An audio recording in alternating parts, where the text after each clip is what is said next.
We're with Senator Cruz live here on the John Fredericks Show at the Americans for Prosperity 9th Annual Defending the Dream Summit. I've got to tell you, Senator, straight out, I tell it like it is. I'm straight talk. I've seen some of these speeches since I've been at this convention. You absolutely brought the house down today. Why? Well, thank you, John. I'll tell you, the energy and excitement that's in there is incredible.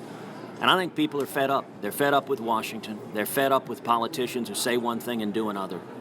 And they're hungry for a consistent conservative, someone who is the same yesterday, today, and tomorrow, who's walked the walk. You know, what I've tried to do in the Senate has been very simple. It's two things: tell the truth and do what I said I would do.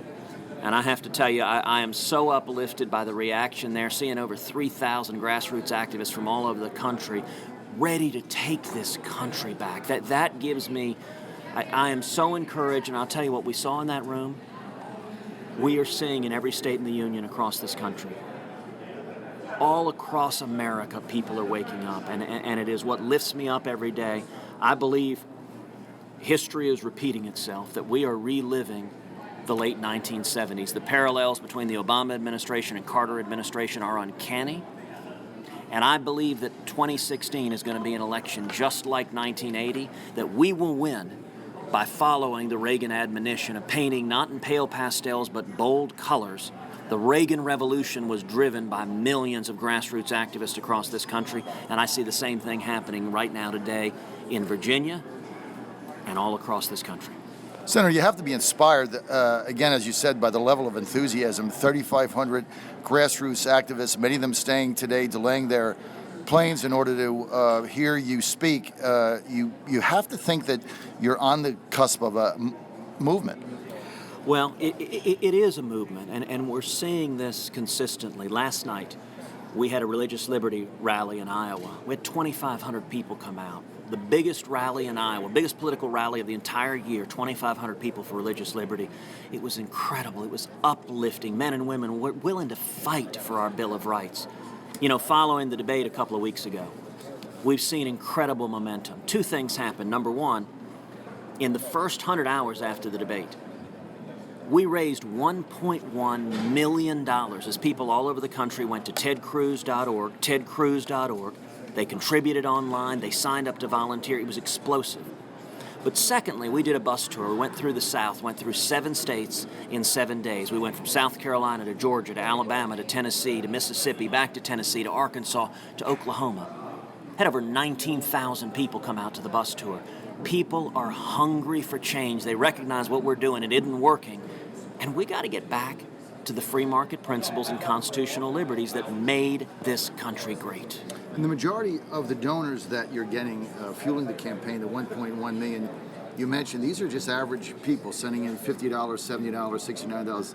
This isn't the $150 million right. plate dinners that the former Florida governor is getting. Now, let's go to a couple issues. Sure. You called in your speech today for abolishing the Department of Education on day one. How would that work? Well, we can't abolish the Department of Education on day one. What I said is on day one, I would instruct the Department of Education to end Common Core. And the reason we can do that is Common Core is being driven by federal mandates, by the federal government using race-to-the-top funds to force the states to change their curriculum. A president can do that on day one. Now, I believe we should abolish the Department of Education. I intend to fight to do that. But to get it done, you got to get it through Congress. And anything that you're getting through Congress is going to take time. So that can't be a day one objective, but it is certainly an objective and something I intend to work to accomplish. Let's go to Iran. What did the U.S. get out of this deal? Sadly, what I think the president got out of this deal is he was looking for a domestic political achievement, a legacy. You know, Ben Rhodes, his deputy national security advisor a few years ago, described the Iranian nuclear deal as the Obamacare of the second term, which I think he meant as a compliment. Mm-hmm. If you look at the substance, this deal is catastrophic. If this deal goes through, 3 things will occur.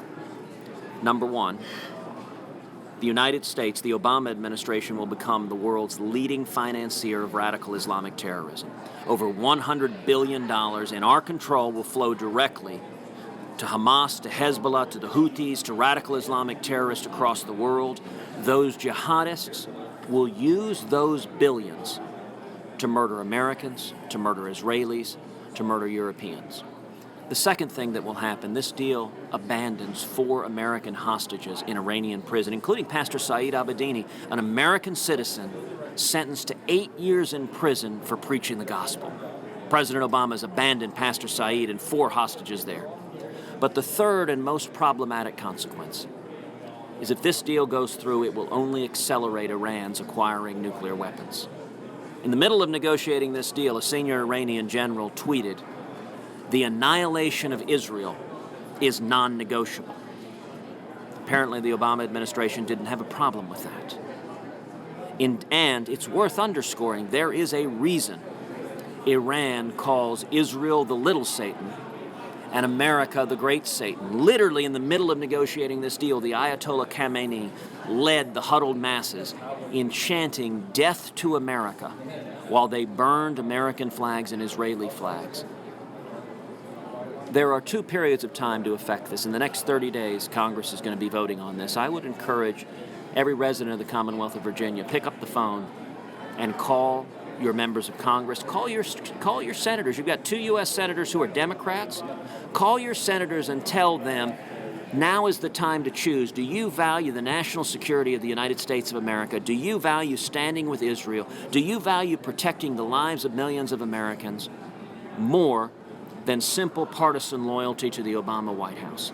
This deal's catastrophic, and in the next 30 days, I'm trying to do everything I can to energize millions of Americans to tell their elected officials to stand up and do the right thing. And that applies to the elected officials in Virginia, particularly the Democrats, because they have the ability to save this Iranian nuclear deal and do enormous damage to our national security, or to actually stand up and do the right thing. And Senator, especially Senator Mark Warner, who has come out as undecided right now, and he says he's not going to make up his mind for a couple of weeks. So if you definitely want to get involved with the Mark Warner campaign. Tim Kaine has already made his decision to go with the Iranian deal. Senator, I want to get to the Syrian situation. President Assad is the enemy of our enemy, now our friend. Well, Assad is a monster. He is a brutal tyrant. He has used chemical weapons on his own citizens. He has killed hundreds of thousands of his own citizens, including vast numbers of women and children. But, the aphorism you just invoked, the enemy of our enemy, is not necessarily our friend. 2 years ago, President Obama proposed a unilateral military strike on Assad. I heard him out. I asked the administration repeatedly, explain to me how it is in the national security interest of this country to do so, and they could not do so. And so I helped lead the opposition to that military strike. And the reason was, as they defended it, their positions vacillated between incoherent points. So at one point, John Kerry rather famously said the objective was to launch a, quote, unbelievably small attack. Well, if that's the purpose, what the heck is the purpose? The object of the purpose of the military is not to serve to issue press releases, to say tisk tisk and defend international norms and international law. And the alternative, and this is a question I ask repeatedly both in public settings and in private classified briefings. If the administration's proposed military attack is successful, if Assad falls, there were at the time 9 major rebel groups. 7 of them had significant ties to radical Islamic terrorists, including Al-Qaeda, including al-Nusra, including a group that back then very few people had heard of called ISIS. Mm-hmm. And my question was, well, if Assad topples and the result is the chemical weapons fall into the hands of the radical Islamic terrorists, how is that good for us? How are we better with ISIS having chemical weapons than we are with Assad? And the answer is we're not. And that is the most consistent failing of the Obama-Clinton foreign policy. It is not keyed upon the vital national security interest of the United States. So bombing Assad to strengthen Al-Qaeda and al-Nusra and ISIS makes no sense. But likewise, sending over $100 billion to Iran, led by a theocratic Ayatollah who pledges to murder us, makes no sense. John, I'm reminded of an editorial cartoon that I think summed it up very well. It had the Ayatollah Khamenei saying death to all Americans. And then it had John Kerry saying, well, can we meet you halfway? You can't bargain with a homicidal maniac that is seeking to murder you. Senator, we're just about out of time. Final question. Dow Jones down yesterday, 500. Some people saying it's a correction. Other people saying could be a sign of worse things to come. President Cruz, stock market goes down like this. What action would we have? Well, look, in any given day, there are going to be fluctuations in the stock market, up or down. And as a percentage of the stock market valuation overall, this is smaller than some crashes in the past, and a number of crashes in the past. At the end of the day, though, the far greater concern than where the Dow Jones is on any given day is where the economy is. And for 6.5 years, we've been trapped in what I call the Great Stagnation. For 6.5 years, we've had anemic economic growth, 0, 1, 2% economic growth. We have got to turn that around. We can't solve any other problem. And the reason we have had such anemic growth is out of control taxation and out of control regulation. It is why my top priority is economic growth. We're going to get there through tax reform and regulatory reform. Tax reform.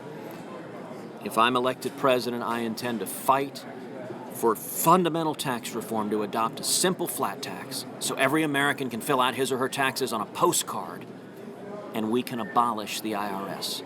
And on regulatory reform, you want to turn around the economy, pull back the hordes of locusts that have descended on small businesses, the EPA, the Department of Labor, OSHA, the CFPB, all of them that are strangling job creation. And the most important regulatory reform is we need to repeal every word of Obamacare. And I'll tell you this, John, if I am elected president, mark my words, we will repeal Obamacare. And I've got to say, I think that's a big part of the reason our campaign is seeing such incredible enthusiasm. A big part of the reason why people all over the country are going to tedcruz.org or signing up to volunteer or contributing online.